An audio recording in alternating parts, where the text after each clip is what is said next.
Now, I do have more to say about this, so tune in for part 2, where we take a look at the aftermath of Amy Schneider's loss. Fortunately, since there hasn't been back-to-back champions, as we've seen on Matt Imodio's and Jonathan Fisher's reigns, that should give me more time to complete all 3.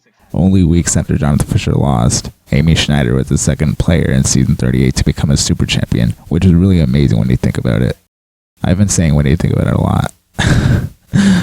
We went from Matt Imodio to Jonathan Fisher, and now we have Amy Schneider.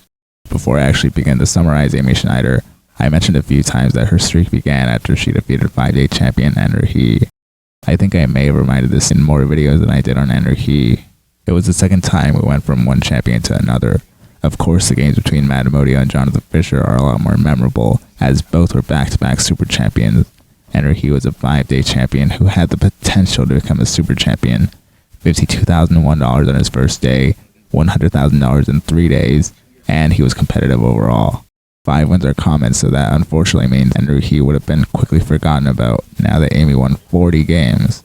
I think Andrew He and Amy Schneider are the first back-to-back champions who won $100,000 in 3 days in the history of Jeopardy!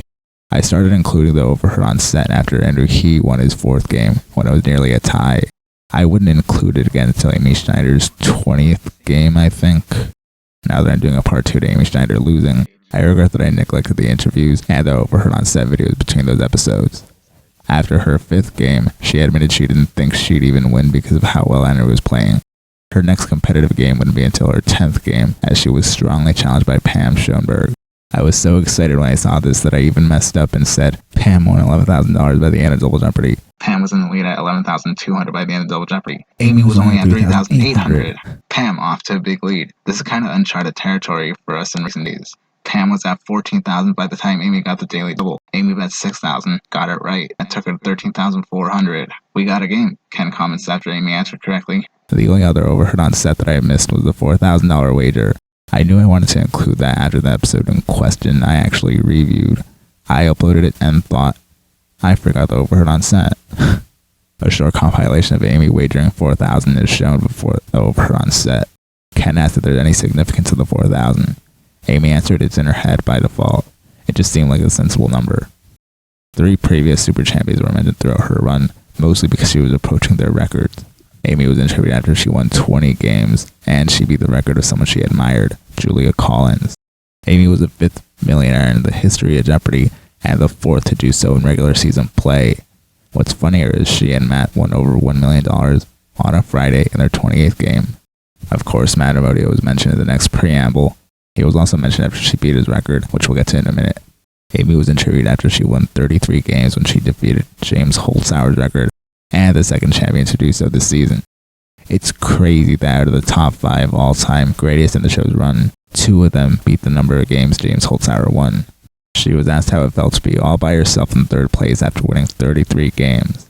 That's a lot of 3s. She answered, I'm just blown away. I have said I did start to think about this number a while ago, but I didn't really think so. The only 2 other people who have done this is just hard to wrap my mind around. She was again asked how it felt after she beat James Holzhauer's record, since he was Ken Jennings' favorite competitor. She answered it feels good and she respects him before suggesting he could have won more games himself. She was told she responded correctly to over 1,000 clues, which is a lot of trivia. On her 37th game, Amy mentioned she had to play in the same season as Matt, and of course, she was interviewed again after she beat his 38-day record. One last overheard on set I missed before we talk about her losses. She was asked about buzzer tips. Her answer was she simply stopped overthinking it.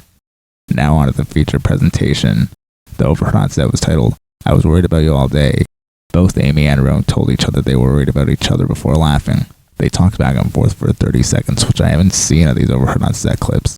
Roan eventually said, this doesn't feel real. This is insane. Ken congratulated both of them before noting neither Amy nor Roan looked scared, which was the same circumstance between Nancy Zerg and himself. Sorry for naming Nancy in this video, Ken. They also posted a highlights video. Here's what I found most interesting about the game she lost, and I have to mention these again because I still can't get over them. Both Amy and Matt lost on the Final Jeopardy category, Countries of the World. The Final Jeopardy category was Countries of the World. The question was, wait, right as I was looking for the clip, I remembered, wasn't Countries of the World also the category when Matt Imodio lost? The Final Jeopardy category was Countries of the World. The question was, Nazi Germany. It was. That's insane. Yeah, it wasn't enough for them to both win over $1 million on a Friday in their 28th game. They both lost in the same category. At the same time, James Holzhauer held the record for the second highest number of wins and lost to a librarian from Chicago. Amy Schneider currently holds the record for the second highest number of wins and lost to a librarian from Chicago. It gets better because I didn't mention this in my Jeopardy coincidences video. This isn't even the first time there was a coincidence between the loss of two super champions. I already talked about how Ken Jennings and Jonathan Fisher lost to a giant killer named Nancy Zerg and Nancy Donauer, and both Nancys lost the game after. This was also the second time a giant killer lost the game after, as Roan lost immediately. What this means is the two Ultra champions who won the most games were defeated by a one-day giant killer. After typing this out, I'd like to see Nancy Zerg, Nancy Donauer, and Roan Talzwa compete, or perhaps Gabe Bryson Trezise, the champion who defeated Jason Zerfiniri. Amy and Roan were both interviewed after Amy lost. 3 videos were posted. Amy Schneider reflects on her Jeopardy experience. Amy was taking in and processing that she went from watching the show as a kid to now being a part of the show's history. Her statistics were posted.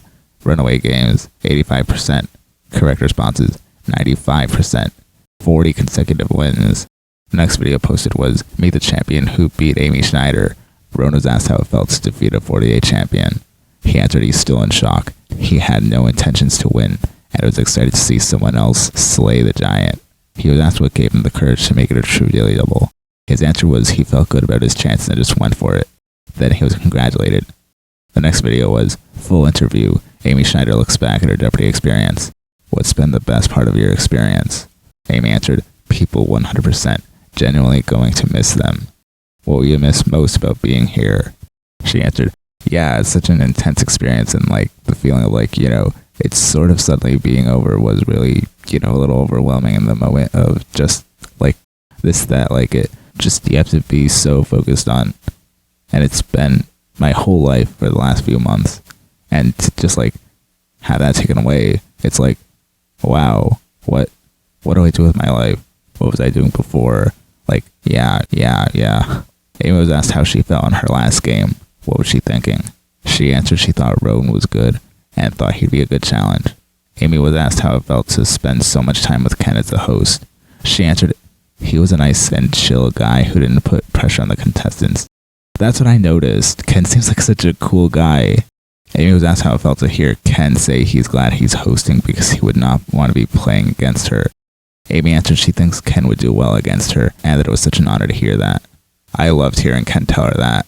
When Amy mentioned he didn't add any pressure, it was actually quite the opposite. Ken gave so much encouragement. I loved the interview and the questions.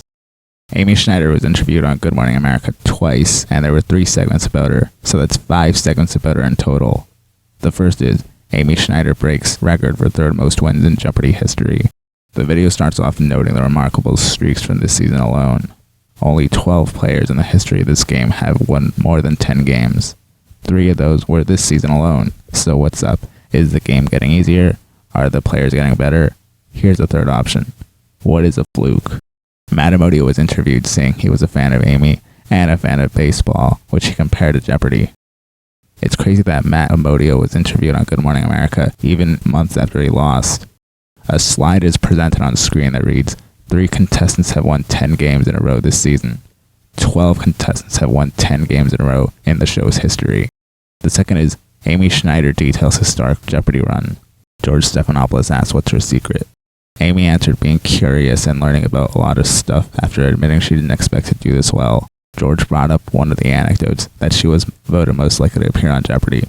She answered, I was good in school, I got good grades, I won the spelling bee, so yeah, I definitely, I did expect to be on Jeopardy and to do alright, just never expected to do quite this well.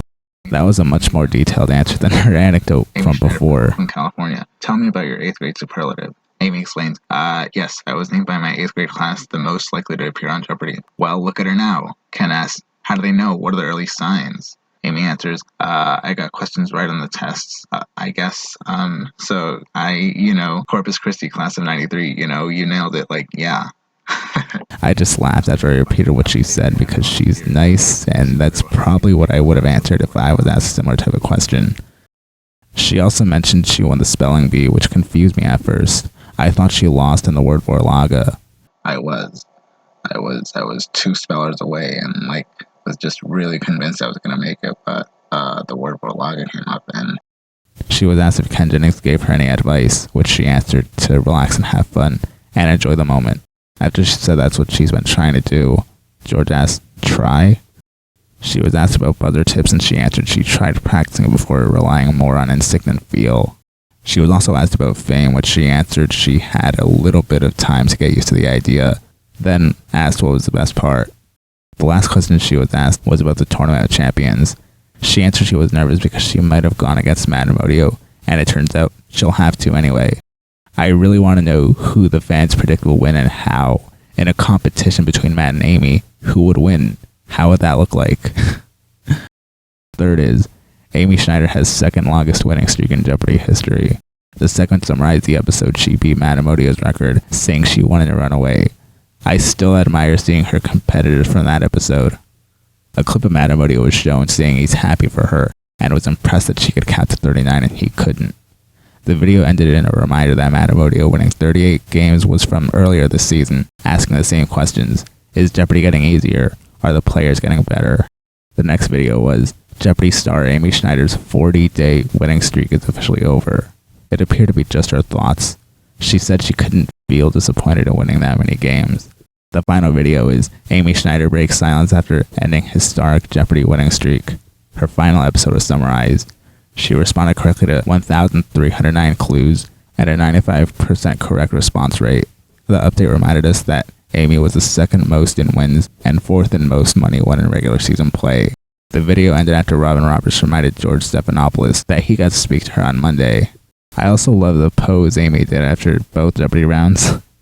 Unfortunately for Amy, she quit her job shortly after her last game aired. She tweeted, "Some of you may have heard, but I quit my day job yesterday. It's a bit nerve-wracking to pivot from a software engineer to public figure, I guess. But regardless of the outcome, I'm so excited to spend the next couple of years at least tackling this new challenge." I actually heard the opposite. I heard that she quit her job because she was a public figure and she couldn't handle it or something. Instead, she's embracing it.